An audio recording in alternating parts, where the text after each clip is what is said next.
du Sénégal pour l'organisation et la tenue de cette rencontre.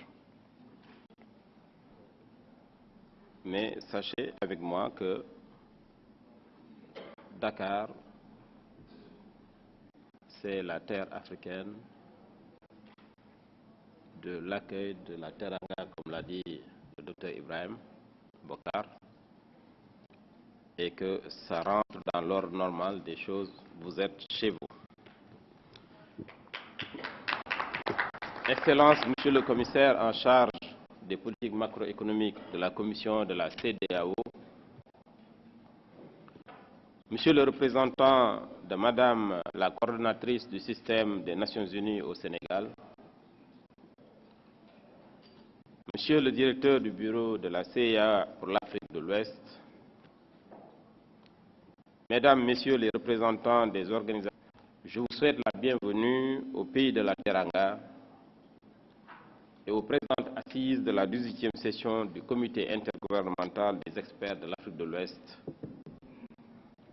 dont le thème « Vers une transformation structurelle des économies de la sous-région ouest-africaine à travers le développement des infrastructures » ne peut plus être actuel.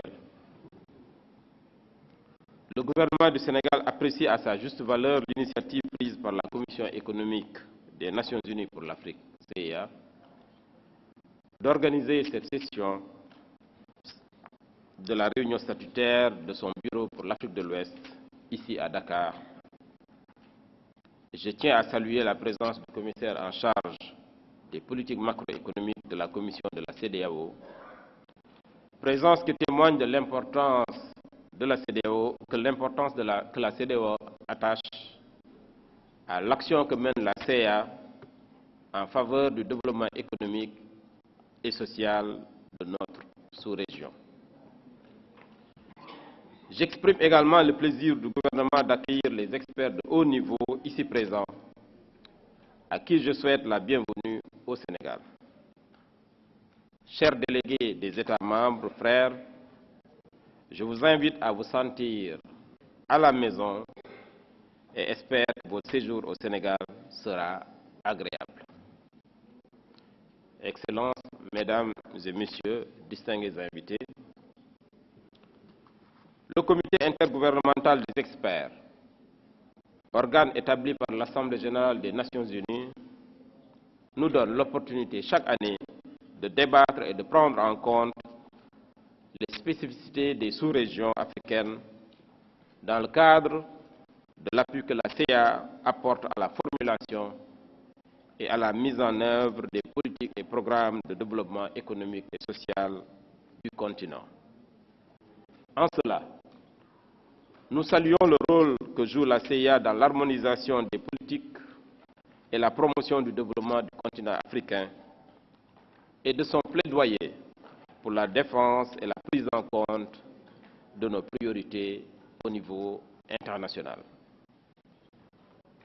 L'objectif de la 18e session du CIE est de permettre aux délégués des 15 pays de la CEDEAO d'examiner l'évolution quantitative et qualitative des infrastructures ainsi que leur contribution au développement de la zone de libre-échange et à la transformation structurelle des économies de la sous-région.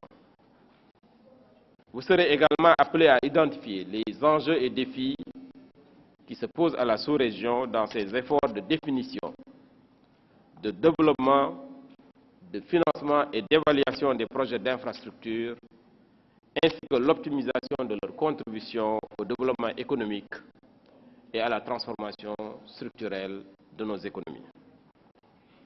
Mesdames et Messieurs, notre sous-région a réalisé au cours des dernières années une croissance économique soutenue dans l'ordre de 5%. Monsieur le commissaire vient de le rappeler, en 2014, ce taux est estimé à 6,3% avec une perspective de 6,9% en 2015. Cette performance a été établie et obtenue sous l'effet conjugué des réformes macroéconomiques entreprises et des progrès en matière de gouvernance, de paix et de sécurité dans un contexte pourtant miné par l'épidémie de la maladie à virus Ebola. Cependant, ce progrès qui demeure encore faible pour stimuler durablement l'emploi et le développement humain se trouve aujourd'hui menacé par des quasi-récessions qui persistent dans les pays du Nord. Ces crises en ajoutent aux défis auxquels nous sommes confrontés, tels que le manque d'infrastructures physiques, routes, électricité, eau, etc., d'infrastructures sociales de base et la génération d'une croissance équitable capable de réduire durablement la pauvreté à laquelle sont confrontées la majeure partie de nos populations. Ainsi donc, l'agenda soumis à votre examen met l'accent sur ces défis qui demandent une plus grande attention de la part de nos régions et de nos pays respectifs. Et en tant que planificateur du développement, ces défis en appellent à votre imagination. Mesdames et Messieurs, durant les 2 jours de travaux de la présente session du CIE, votre contribution est attendue afin que les propositions contenues dans les rapports qui vous seront proposés soient enrichies et tiennent compte des réalités individuelles et collectives des pays et de la sous-région. Nous avons les moyens d'accélérer le développement de nos pays si nous nous engageons résolument à utiliser au mieux nos immenses potentialités agricoles, minières et humaines.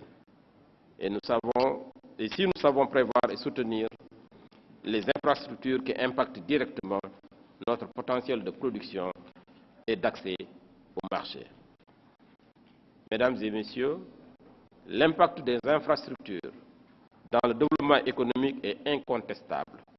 C'est pourquoi le Sénégal a décidé, dans le cadre du plan Sénégal émergent, de mettre en place un plan d'investissement prioritaire en matière d'infrastructures qui vise, entre autres objectifs, de bâtir un réseau d'échanges structuré pour un développement plus équilibré du territoire national et favoriser l'émergence des pôles d'activité économique. Développer un réseau intégré multimodal de transport maritime, fluvial, routier et ferroviaire. Renforcer l'attractivité et la compétitivité de l'économie à travers le développement d'infrastructures d'intégration au marché sous-régional et de dynamisation des échanges avec l'extérieur. Un des défis importants reste la mobilisation des ressources pour le financement des infrastructures. Des efforts importants sont en cours à travers la stratégie de financement des programmes régionaux de développement. Je veux citer PER, UEMOA, PCD, CEDEAO. Dans ce cadre, le recours au partenariat public-privé constitue un des leviers essentiels de la modernisation des économies d'Afrique. En effet, l'association des capacités financières, techniques et managériales du secteur privé à celle d'un secteur public confronté à la raréfaction des ressources est de plus en plus recherchée. Au Sénégal, nous avons pris l'option de financer les grands projets d'infrastructure par des montages juridico-financiers associant les secteurs privés et publics. Le développement de ce type de partenariat est très marqué dans le secteur des travaux publics qui connaît un essor considérable, résultat de la volonté de l'État de favoriser les conditions d'une émergence économique par la construction d'infrastructures d'interconnexion routière, portuaire, aéroportuaire, d'énergie. Cette volonté a été exprimée par l'adoption de la loi numéro 2004-13 du 1er mars 2004 relative au contrat de construction, exploitation, transport d'infrastructures, CET, dont l'objectif est de doter le Sénégal d'un cadre juridique moderne et sécurisé, permettant désormais l'établissement de partenariats publics-privés pour la réalisation des projets d'infrastructure dans des conditions assurant une plus grande transparence et une efficacité économique.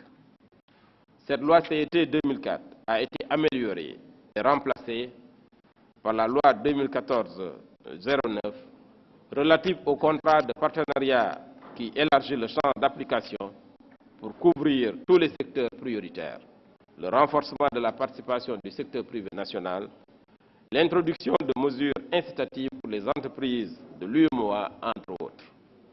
Ainsi, l'expérience sénégalaise en matière de PPP devient-elle de plus en plus variée, passant par la concession de la distribution de l'eau au Sénégal, les contrats de production indépendante d'énergie, le projet d'autoroute à péage Dakar-Diamniadio, la construction du nouvel aéroport international Blaise Diagne, la concession du terminal à conteneurs du port autonome de Dakar, etc. Mesdames et messieurs, comme vous le voyez donc, des mécanismes innovants existent pour assurer le financement des projets d'infrastructure qui exigent la disponibilité de ressources financières que nos économies ne peuvent pas seules supporter.